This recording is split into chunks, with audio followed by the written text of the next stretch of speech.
Now going to move on and have a look at developing marketing strategies. So far we've looked at, in terms of the marketing process of the marketing plan, looking at situation analysis, encapsulating a SWOT analysis and a product lifecycle.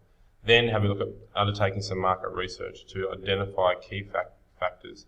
And that can be done through primary research, i.e. research carried out by the business, or secondary research carried out by someone else, like the Australian Bureau of Statistics.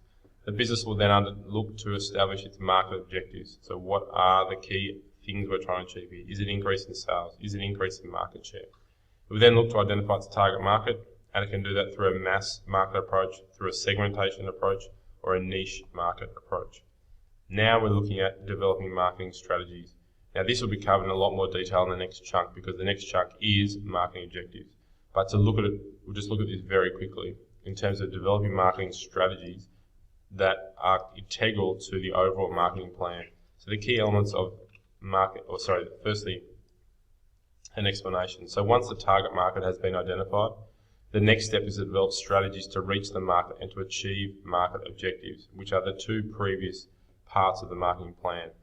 So come up with your target market to achieve your objectives, i.e. increase in sales. This will involve developing a marketing mix of product, price, place and promotion that will satisfy the needs of the customer and achieve the objectives determined by the business.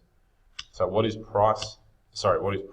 Obviously it relates really to the range of goods, decisions the organisation makes around what product we're going to sell, what are its features going to be, what sort of warranty we're going to offer, what's the reputation of this particular product, what style is it going to encapsulate, what are its colours, its brand name, the benefits of purchasing that particular product, for example. In terms of price, what sort of pricing option is going to be chosen by the business? So are they going to offer some discounts? What sort of strategy is going to be implemented? Is it going to be skimming? Is it going to be penetration? Is it going to be loss leader? And we'll look at those in more detail in the next chunk. And then how are the customers actually going to react to that price? Hopefully they react positively by buying your product.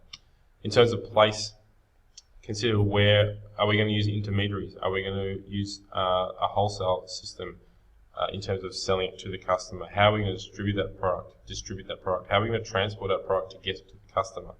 How are we going to store that product in preparation to get it to the customer? Are we going to use our own warehouse or storage facilities? Are we going to outsource that? Are we going to try a just-in-time approach where we have very little storage?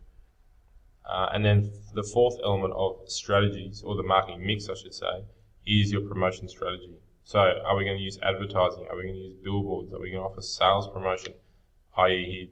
offer out 10% discount cards for hamburgers at McDonald's?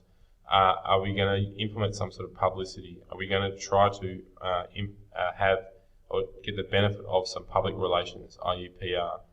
So those elements, those four key elements of the marketing mix are central to developing your overall strategies as part of the marketing plan, and they form a key part to that marketing plan. Okay, the next video will finish off we'll finish off the marketing process by looking at implementation, monitoring and controlling of the plan.